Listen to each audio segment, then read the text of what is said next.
이 시간 하나님 우리에게 주시는 말씀은 에베소서 3장 14절부터 19절까지의 말씀입니다. 이러므로 내가 하늘과 땅에 있는 각 족속에게 이름을 주신 아버지 앞에 무릎을 꿇고 기도니 그의 영광의 풍성함을 따라 그의 성령으로 말미암아 너희 속사람을 능력으로 강건하게 하시오며 믿음으로 말미암아 그리스도께서 너희 마음에 계시게 하시고 너희가 사랑 가운데서 뿌리가 박히고 터가 굳어져서 등이 모든 성도와 함께 지식에 넘치는 그리스도의 사랑을 알고 그 너희와 길이와 높이와 깊이가 어떠함을 깨달아 하나님의 모든 충만하신 것으로 너희에게 충만하게 하시기를 구하노라. 아멘. 이는 살아계신 우리 하나님의 말씀입니다. 이 시간 성령으로 살다 14번째 성령 임재의 표징은 무엇인가 라는 제목으로 말씀 전하겠습니다. 요즘은 가전도 구독으로 서비스를 운영하는 경우가 많습니다. TV도 세탁기도 로봇 청소기도 대부분 구독으로 이용하면서 정기적인 케어를 받을 수 있죠. 정수기의 경우에는 그 안에 물을 더욱더 깨끗하게 해주는 필터가 있는데 그 필터를 오랫동안 교체하지 않고 관리하지 않으면 물을 마시는 경우에 물은 맑아 보이지만 안에는 쌓인 기기의 찌꺼기와 세균이 존재하게 됩니다. 우리가 마시는 물, 컵에 흘러내리는 그 물은 괜찮아도 겉으로는 멀쩡해 보이지만 속은 썩어가고 문제가 있다는 사실을 모른 채 우리가 사용할 수도 있다는 거죠. 신앙도 그렇습니다. 주일 예배 드리고 섬기고 봉사하지만 속사람이 메말라 있고 그리스도의 사랑이 식어 있다면 우리는 진정한 충만함을 잃고 사는 겁니다. 그런데도 세상 사는 데는 전혀 문제가 없다라는 거죠. 그래서 바울은 오늘 본문에서 우리의 내면으로 성령으로 말미암아 우리가 강건해지기를, 믿음으로 말미암아 그리스도께서 우리 마음속에 거주하게 되기를, 우리가 사랑 가운데 뿌리 박히고 터가 굳어져서 그리스도의 사랑을 알게 되기를, 하나님의 모든 충만하심으로 가득 채워질 것을 기도하며 축복했습니다. 성령은 진리의 영이십니다. 우리를 그 진리로 인도하시고 하나님의 영원한 목적으로 그리스도를 아는 지식으로 참된 거룩함으로 그리고 하나님과의 충만한 교제로 인도하실 거예요. 그래서 우리에게는 성령의 임재가 우리에게 이루어져야 합니다. 성령은 진리로 우리 안에 거하시지만 우리가 임재하지 못함을 느낄 때가 많아요. 우리의 바쁨, 때론 우리의 감정의 분노, 자기중심적인 생각들, 세상의 현실적인 삶과 욕구들 때문입니다. 데살로니가 전서 5장 19절에 성령을 소멸하지 말라고 했어요.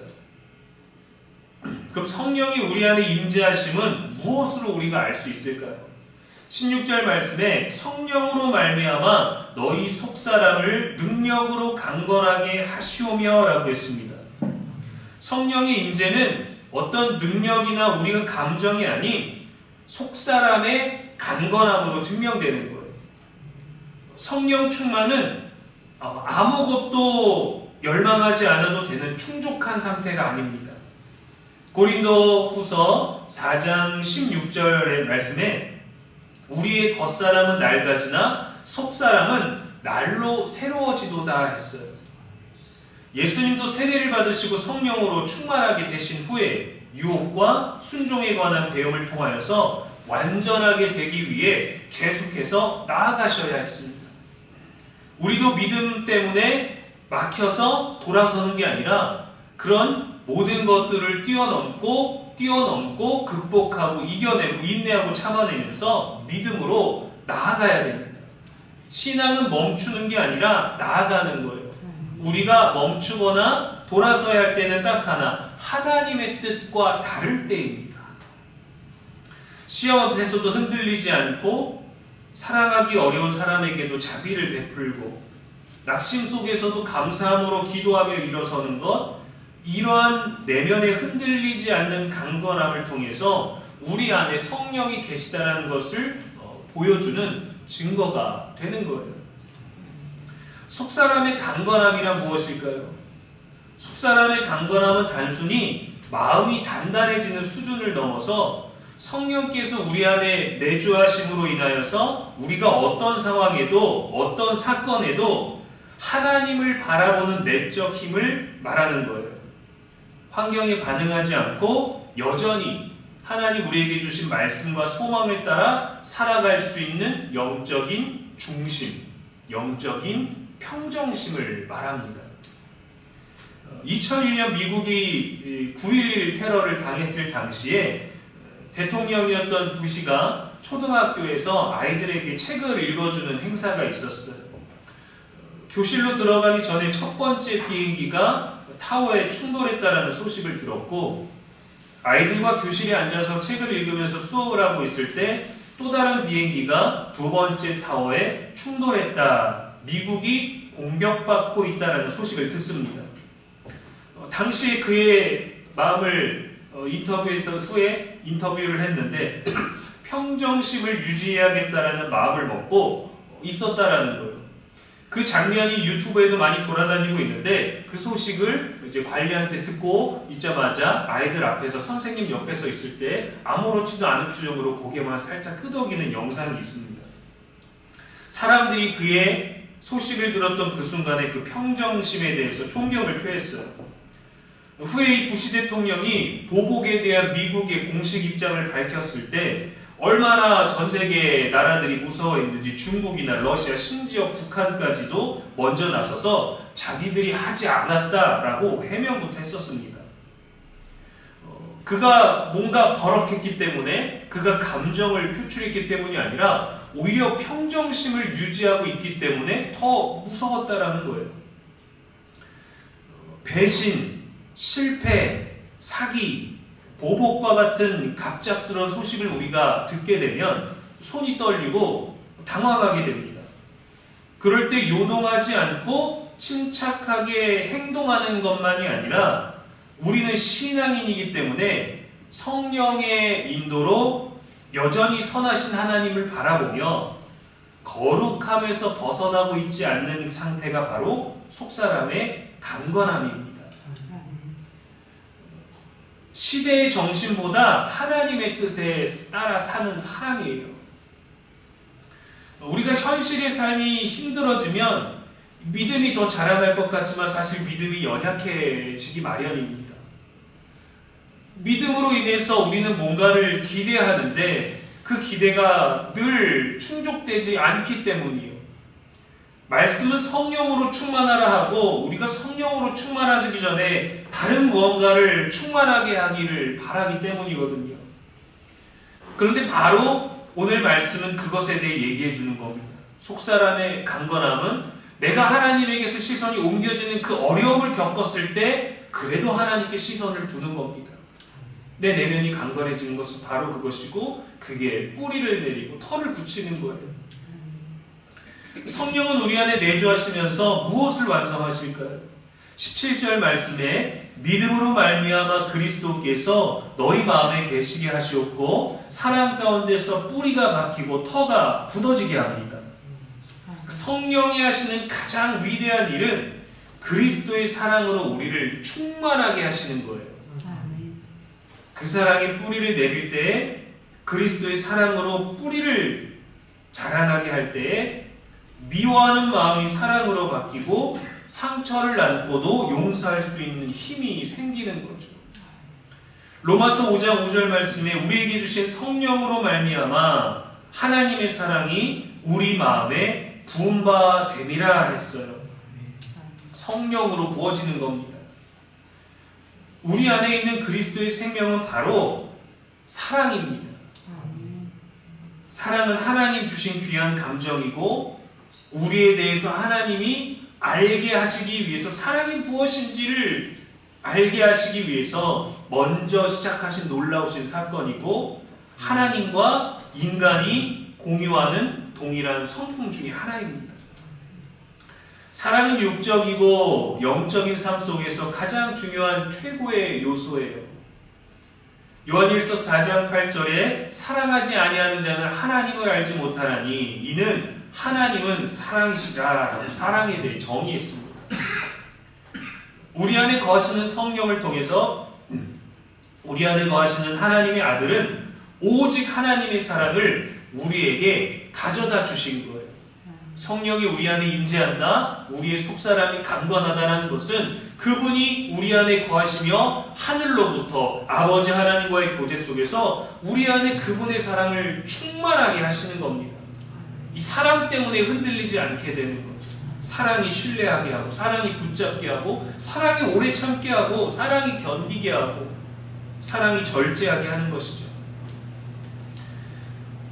사랑은 또 율법의 완성입니다. 로마서 13장 10절에 사랑은 이웃에게 악을 행하지 아니하나니 그러므로 사랑은 율법의 완성이니라 했어요. 사랑은 이웃에게 악을 행하지 않습니다. 사랑은 무례히 행하지 않습니다. 자기 유익을 구하지 않고 성내지 아니하고 악한 것을 생각하지 않아요. 사랑은 우리의 생명을 버릴 수 있게 하는 능력이 되기도 합니다. 요한일서 3장 16절에 그가 우리를 위하여 목숨을 버리셨으니 우리가 이로써 사랑을 알고 우리도 형제들을 위하여 목숨을 버리는 것이 마땅하니라 했어요. 너무도 어려운 일인데 마땅하다 했습니다. 그래서 실제로 우리의 삶의 가치와 성취와 행복은 내가 좋아하는 방법으로 사랑하는 게 아니라 결단을 통한 희생의 사랑인 겁니다. 우리의 명예를 희생하고 우리의 유익을 희생하고 다른 사람의 유익을 위해 위로를 베푸는 데 있습니다. 사랑은 희생을 두려워하지 않습니다. 사랑은 상대방을 축복해 주는 거예요. 내가 받기 위해 하는 게 아닙니다. 타인을 향한 것입니다. 인간은 하나님의 축복으로 충만하게 하기 위한 존재였어요.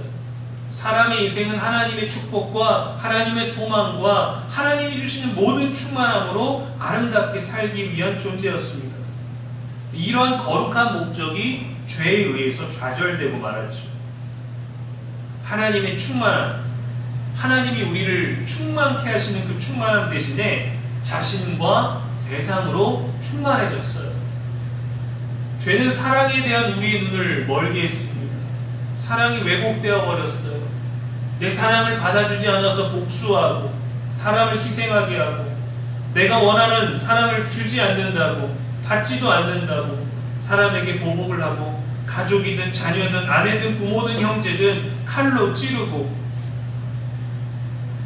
새로운 사랑을 찾아 떠나버리고 사랑에 지쳤다고 포기하고 이런 변질된 사랑이 나타나는 이유가 뭐냐면 하나님의 목적과 부합하지 않는 나의 사랑으로 충만하길 원하기 때문입니다.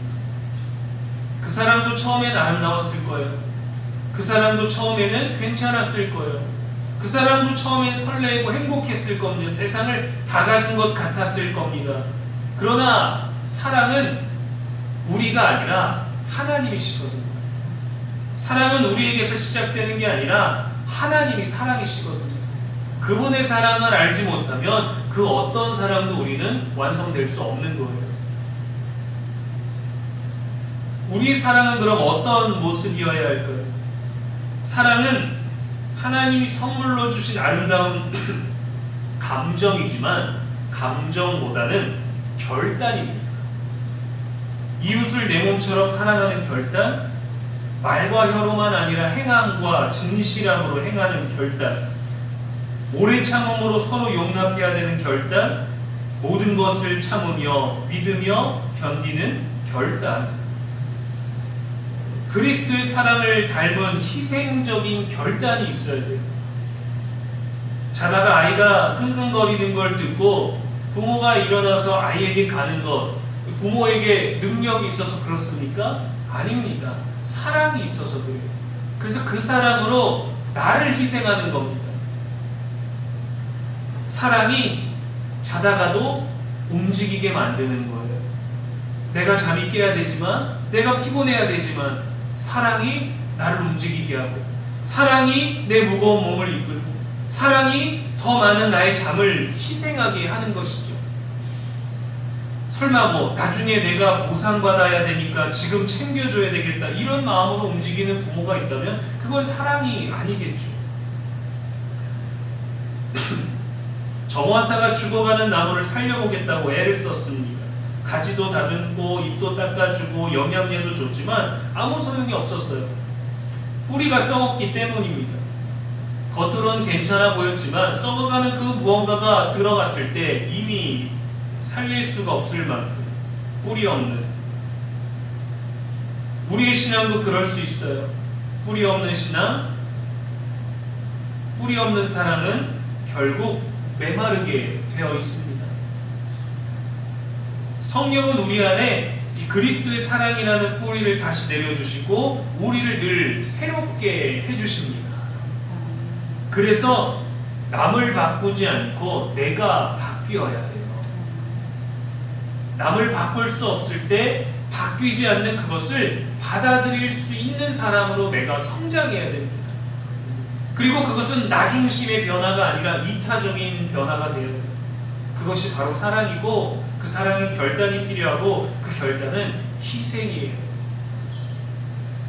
이것을 이뤄내는 것, 이것을 깨닫는 것, 그래서 이거를 지키기 위해 행하는 것이 속사람의 강건하다는 증거가 되는 것이죠.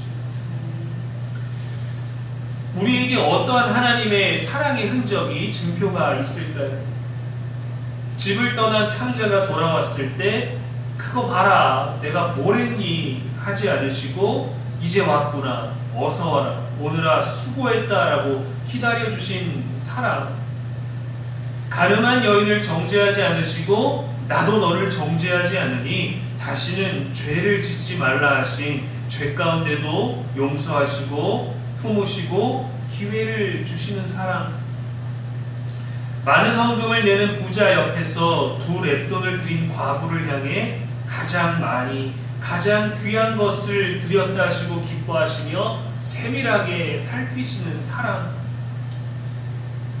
어제의 기분도 관계도 엉망이었지만 그것을 바로잡을 수 있는 오늘이라는 기회를 항상 주시는 사랑, 매번 스트레스 받고 신경이 예민해지는 시기가 있지만 자신과 타인에게 덜 예민해도 되는 기회를 때마다 주시는 은혜와 사랑, 작은 것에 상심하지만 또 작은 일에 뿌듯하게 하시는 은혜, 남들에게 다 있는 일상의 복인데 내게는 없는 듯한, 내게는 주시지 않고 오히려 빼앗긴 듯한 복을 원망하며 타들어가는 그 마음에 그래도 하나님에 대한 소망을 갖게 하시는, 포기하지 않으시는 우리를 향한 사랑, 우리 일상에 있는 많은 것들이 때로는 고난조차도 고통조차도 우리에게 보여주시는 삶의 흔적, 사랑의 흔적이 아니겠습니까? 하나님은 그분의 사랑이 우리를 어떻게 초청하실까요? 하나님은 아브라함에게 나는 전능한 하나님이라 하셨어요. 하나님은 자신의 약속을 성취하기 위해서 아브라함을 통하여 이루시기 위하여 아브라함으로 하여금 하나님의 전능하심을 신뢰하도록 초청하셨습니다. 그래서 말씀하시면 나는 전능한 하나님이라. 자기 자랑을 하신 게 아닙니다. 자기 PR을 하신 게 아니에요. 나는 이런 존재야 라고 말씀하신 게 아니에요. 나는 전능한 하나님이야. 내가 너로 땅에 복을 주고 바다의 모래처럼 하늘의 별처럼 자손이 많게 할 거야. 너로 인해 땅이 복을 받을 거야. 나는 전능한 하나님이야. 그가 아브라함을 통해 많은 계획과 약속을 주셨지만 정작 알리고 싶었던 것은 무엇이냐면 나는 너의 전능한 하나님이라 라는 것입니다. 그래서 그 전능한 하나님에 대해서 초대한 거예요. 제가 저희 아이들에게 매번 막 신기한 마술을 보여주거나 엄청난 그 어른만이 할 수 있는 능력을 보여줘서 관심을 끌어가지고 밥을 먹게 하고 학교를 가게 하고 제가 가고자 하는 곳을 따라오게 하겠습니까? 아닙니다. 걱정하지 마. 괜찮아. 나는 너희 아빠야 라는 이 신뢰, 이것이 아빠와 할 수 있는 모든 것을 아이들에게도 가능하게 해주는 겁니다. 아이들에게 아빠가 보여줄 어떤 특별한 마술이 아니라, 관심거리가 아니라, 아무것도 보여주지 않아도 모든 것을 보여줄 수 있을 거라는 신뢰로 충분한 것이죠. 나는 아빠야. 그 얘기면 되는 거예요. 설명하지 않아도 돼요. 네가 태어나기 전에 나는 너의 이름을 짓기 위하여 3개월 동안 우편을 뒤졌어. 나는 너를 위하여 배를 문지르면서 너에게 기도했어. 나는 너를 위해 일기를 썼어. 나는 너를 위해 통장에 매달 2만 원씩 넣었어. 이런 설명이 필요가 없는 거예요. 나는 너의 아빠야. 저는 충분히 느끼도록 해주지 못했을지 모르지만 하나님은 저와 여러분에게 늘 충만하게 축복해 주셨습니다. 그 축복으로 우리가 지금까지 믿어올 수 있었던 거예요. 그 전능하신 하나님에 대한 신뢰에 우리도 초청받았기 때문에 우리도 그 충만한 은혜에 걸어가고 나아가고 앞으로도 우리들에게 예정되어 있는 겁니다. 그래서 바울은 오늘 본문을 통해 하나님의 모든 충만하신 것으로 우리를 충만하게 하시기를 구하노라 했던 것입니다. 그러려면 우리가 그리스도의 사랑을 알고 그 너비와 길이와 높이와 깊이가 어떠함을 깨달아야겠죠. 어떻게 깨달을 수 있을까요? 그래서 성령이 우리 안에 거하시는 겁니다. 말씀을 통해 개념을 아는 것이 아니라 그 사랑이 어떤 것인지 복음을 알게 합니다. 그분의 사랑은 성령을 통해 고난과 연단을 통하여서 인격으로 깨닫게 해주십니다. 또 공동체를 통해 사랑 안에서 배우게 됩니다. 18절 말씀에 능히 모든 성도와 함께라고 되어 있죠. 그럼 우리는 무엇을 깨닫게 될까요? 모든 죄인을 품으시는 하나님의 사랑의 넓이, 변하지 않으시는 영원한 사랑의 길이, 하나님의 보좌까지 우리를 올리시는 그 높이, 십자가로 죽기까지 순종하신 그 깊이, 이 모든 것들을 알게 하실 겁니다.